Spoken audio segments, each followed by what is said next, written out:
माँ दुर्गा जी के चौथे स्वरूप का नाम कुष्मांडा है। अपनी मंद हालांकि हंसी द्वारा अंड अर्थात ब्रह्मांड को उत्पन्न करने का कारण इन्हें कुष्मांडा देवी के नाम से अभिहित किया गया है। जब सृष्टि का अस्तित्व नहीं था, चारों ओर अंधकार ही अंधकार परिव्यास था, तभी इन्हीं देवी ने अपने स्थित हाथ से ब्रह्मचारिणी की रचना की थी। अतः यही सृष्टि की आदि स्वरूपा आदि शक्ति है। इनके पूर्व ब्रह्मांड का अस्तित्व था ही नहीं। इनका निवास सूर्य मंडल के भीतर के लोक में है। सूर्य लोक में निवास कर सकने की क्षमता और शक्ति केवल इन्हीं में है। इनके शरीर की कांति और प्रभा श्री सूर्य के समान है। ही देवी व्यापान और भास्वर हैं। इनके तेज की तुलना इन्हीं की से की जा सकती है। अन्य कोई भी देवी देवता इनके तेज और प्रभाव की समानता नहीं कर सकता। इनकी तेज और प्रकाश से दसों दिशाएं प्रकाशित हो रही हैं। ब्रह्मांड की सभी वस्तुओं और प्राणियों में अव्यवस्थित तेज इन्हीं की छाया है। इनकी 8 भुजाएं हैं और अंत ये अष्टभुज देवी के नाम से भी विख्यात है। इनके 7 हाथों में क्रमश कमंडलू, धनुष, बाण, कमल, पुष्प, अमृतपूर्ण कलश, चक्र तथा गदा है। 8वें हाथ में सभी सिद्धियों और निधियों के देने वाली जयमाला है। इनके वाहन सिंह है। संस्कृत भाषाओं में कुष्मांड कुंभ पेड़ को कहते हैं और निधियों को देने वाली जपमाला है।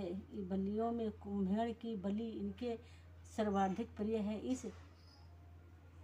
इस कारनामे भी ये कुष्मांडा कही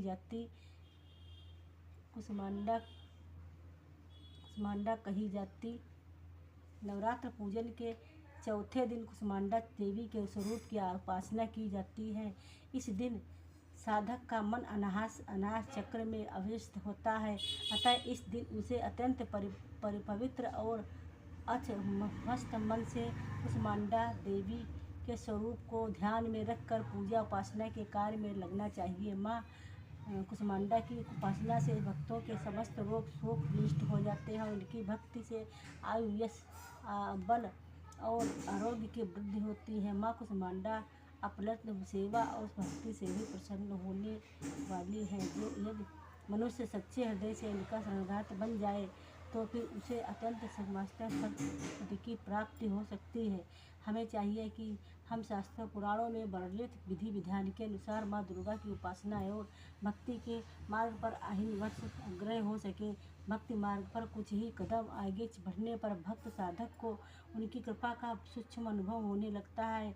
यह दुख स्वरूप संसार उनके लिए अत्यंत सुखद और सुगम और श्रेयस्कर मार्ग है। माँ कुष्मांडा की उपासना मनुष्य को आधियों व्याधियों से सर्वदा विमुख करके उसे सुख, समृद्धि और उन्नति की ओर ले जाने वाली है। अतः उनकी अलौकिक फलौकिक उन्नति चाहने वालों को उनकी उपासना में सदैव तत्पर रहना चाहिए। जय कुष्मांडा देवी की जय।